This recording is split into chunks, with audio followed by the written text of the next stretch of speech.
Before we start repairing, we need to check the tool's operation by using the test panel.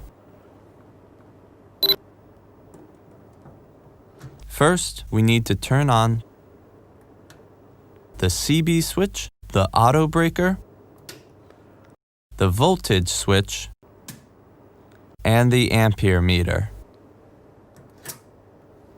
After that, press the tool switch to test if it works. Then adjust the voltage from 0 to 250 volts. During this process, the voltage meter will go from 0 to 250 volts. When it reaches the red line, check the ampere and voltage meter to make sure the intensity is under control. As we can see on the screen,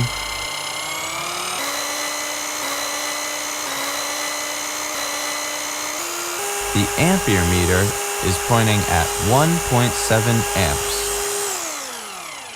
For the 2 kilo rotary hammer, maximum intensity is 3.9 amperes. If the intensity here is half of the maximum, it is acceptable.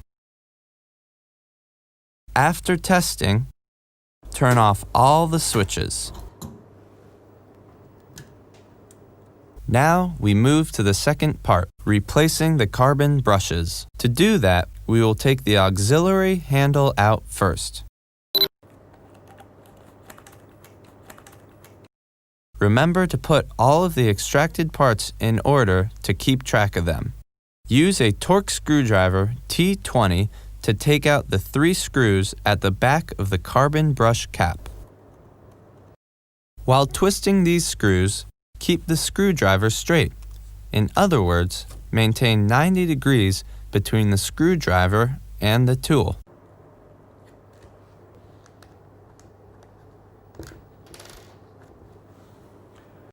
Put the 3 screws into the cap, then lay it next to the auxiliary handle.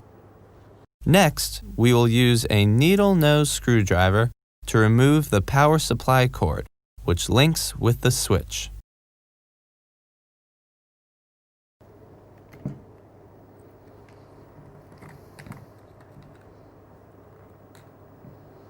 Now the switch has already been split. Use a small flathead screwdriver to twist the spiral spring.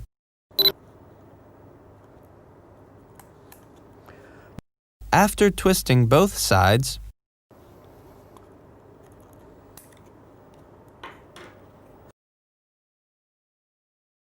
use 2 fingers to shake and pull the brush holder out step by step.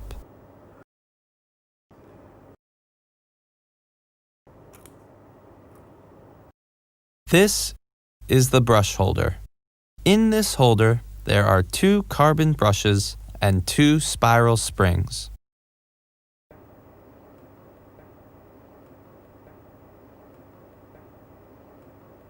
Check the elasticity of the spiral springs to make sure they are in good condition. If not, they need to be replaced immediately. If they are in good condition, take them out. Remember to keep your thumb over the spring to keep it from springing out.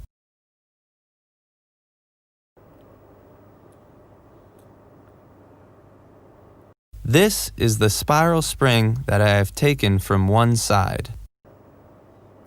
We will do the same for the other side. Now, it's time to replace the carbon brushes. Use a needle nose plier to take the brush out of the holder.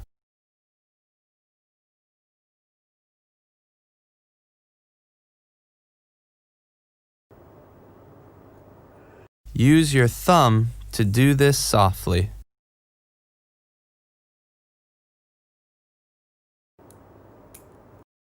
This is the carbon brush.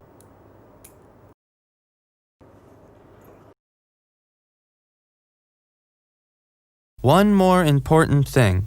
If the spring's color changes or its length has been shortened, we need to replace both sides of the spring to make sure it will work properly again. If we have replaced the spiral springs, we will follow these steps. Most importantly, it has to ignite at the communicator. This is the connection point between the brush holder and the spring. Remember to replace the spring within the semicircle to keep it from moving. After replacing, we will rotate it 180 degrees and put the spring back into the brush holder.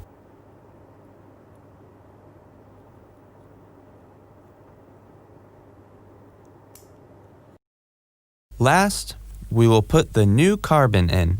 In order to do that, we have to put the old spring aside and place the new one.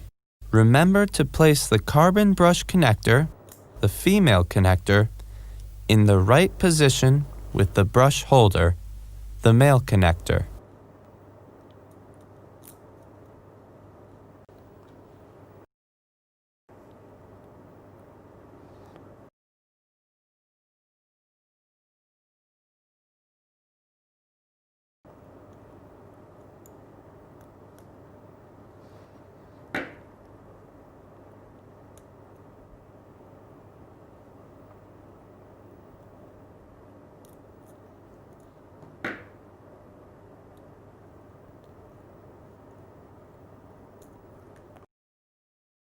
Above are all the steps for replacing the carbon brushes and spiral spring.